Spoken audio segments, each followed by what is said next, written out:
Hi, this is Red for Real, and I'm sure you've already heard that the Justice Department is moving to dismiss the charges against Michael Flynn. What we're going to be looking at today is the current state of the 302s. I'm sure most of you are pretty aware of this case, but there was some allegations by Michael Flynn's defense attorney that the FBI had drafted a 302 that alleged that Michael Flynn had not lied to the FBI. Right now, what we have is two 302s, one from, I believe, August and one from February. And Michael Flynn's defense team was arguing that there was a prior draft, or they believed there was a prior draft of that 302 document by the FBI prior to February 10th, I believe. So we're just going to take a brief overview of that aspect of the case and see if there's any ways that that 302 might be discovered in the future now that it looks like this case is going to be dismissed. So this is from Just the News, and this is the actual request for dismissal by the Department of Justice. Now, I'm going to link to this if you want to read it. It actually does do a pretty good layout of the chronological history of events. It really slams Comey, um, but other than that, it does give the dates of the FBI 302 that they have released so far. So this is this exhibit, and I'll link to this too, but there's exhibits attached to this that are not on this file, but I'll give a link if you want to look at those exhibits. But right now they're working with two 302s, one from February and I believe one from August, and they are basically identical. I think the one from February was just listed as a draft.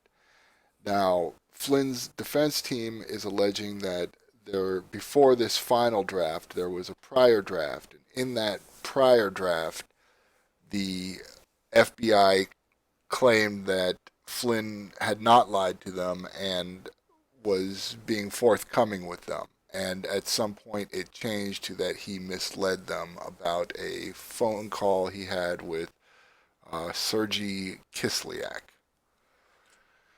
So they have attached two um, F302 forms, and basically a 302 form is just a form that is prepared by the FBI after they interview any subject. And one of the interesting things is they did attach some notes to this, some handwritten notes that kind of help bolster Flynn's defensive case that there was a 302 or there was knowledge by the FBI that Flynn had been cooperative with them in this January 24th meeting. That is also attached in the exhibits. I believe it's Exhibit 12. I'll be linking this if you want to take a look at this. It's really hard to read because it is handwritten notes, but these are the notes taken allegedly during the course of the interview with Michael Flynn. And it's kind of hard to read, but I believe this is the part where they're talking about um, his call with Kislyak. Maybe it's up here. No, this is a different call with him.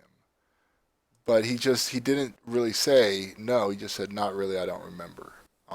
And I think that's what really is the nexus of the argument is that at some point the FBI determined that saying not really I don't remember was him denying that they discussed this aspect of the case, which I believe was that Flynn, or it had something to do with ambassadors from Russia being expelled from the U.S. and Flynn contacted basically his Russian equivalent, Kislyak, to try and smooth over the situation and not get Russia to react in an unfavorable way to the upcoming administration. But but really, they were saying, which wasn't illegal.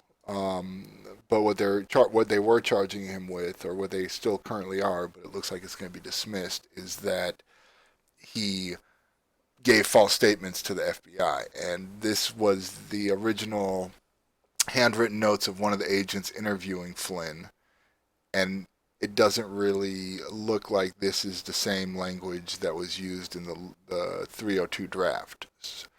So, with the case being dismissed, there's a lot less mechanics for Flynn or anyone to get the earlier 302 drafts if they become available. I believe right now the FBI has acknowledged that they exist, but they say they can't find them. Um, but if this case is dismissed, there's a couple routes that they could go to get those. It could be either done through a Freedom of Information Act request, or it's potential that Flynn will file a civil rights violation against the FBI and the federal government, in which case discovery would open back up and they could get back into basically the same arguments they were getting into with this case. Another thing that could happen is there has been a lot of declassified documents as of lately, and the Department of Justice or the FBI could redact what's needed to be redacted and just declassify any earlier versions of this 302 and release it to the public that way. So with everything that's coming out right now, this is just some other aspects or facets to consider.